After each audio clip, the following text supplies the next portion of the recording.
亞摩廉執教曼聯1週年之際，披露曼聯選擇佢嘅幕後故事。細節如下：0-4不敵水晶宮，同埋喺足總杯對住高雲地利險勝之後其實高層開會一致決定將解僱滕哈格嘅。而高層嘅重點關注係用4-3-3體系嘅教練，並且好注重新教練能唔能夠有英超嘅經驗啊！最終選定嘅6名候選人包括杜曹、普捷天奴、迪沙比、法蘭基、施華同埋博達。而曼聯同所有候選人都進行咗接觸，而杜曹同埋迪沙比亦都成為翻啲熱門嘅候選啊！足總杯決賽之後結束嘅2個星期杜曹同曼聯嘅高層會面，雙方其實仲冇傾掂嘅。曼聯轉向去咗迪沙比，甚至乎已經進行咗待遇嘅細節談判啊！咁但係迪沙比跟住落嚟係拒絕咗曼聯，而曼聯都不再爭取，佢亦都係轉移執教馬賽。而跟住落嚟，曼聯其實想留低坦夏格，喺足總杯決賽獲勝嘅16天之後布雷特斯福特亦都帶住團隊主動飛過去揾坦夏格，亦都想修復關係，仲同佢續咗份新約，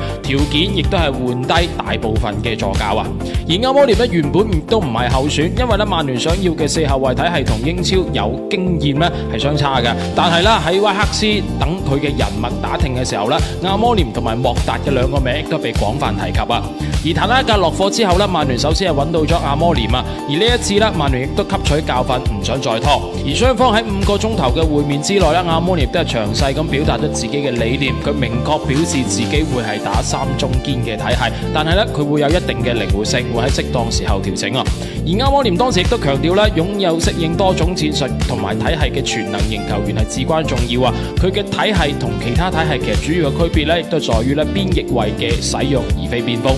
而亞摩廉嘅表達亦都得到咗高層嘅認可，幾乎所有人都對佢嘅個人魅力、情商同埋戰術智慧，以及佢描繪同埋年輕球員成名老將唔同嘅溝通方式係印象深刻嘅。曼聯認為佢係一個能夠執行長線戰略3到4年嘅人選啦。而亞摩廉多次亦都問夠能唔能夠喺賽季結束之後再執教，但係曼聯嘅高層認為中期嚟到球隊可能會遇到困難，但係佢可以用呢半年嘅時間熟悉新嘅環境，而呢半年嘅成績唔係最重要，呢個亦都係對一種對未來嘅投資啊。哪怕呢段時間會非常之困難，但係呢啲都係會係亞摩廉嘅寶貴經驗。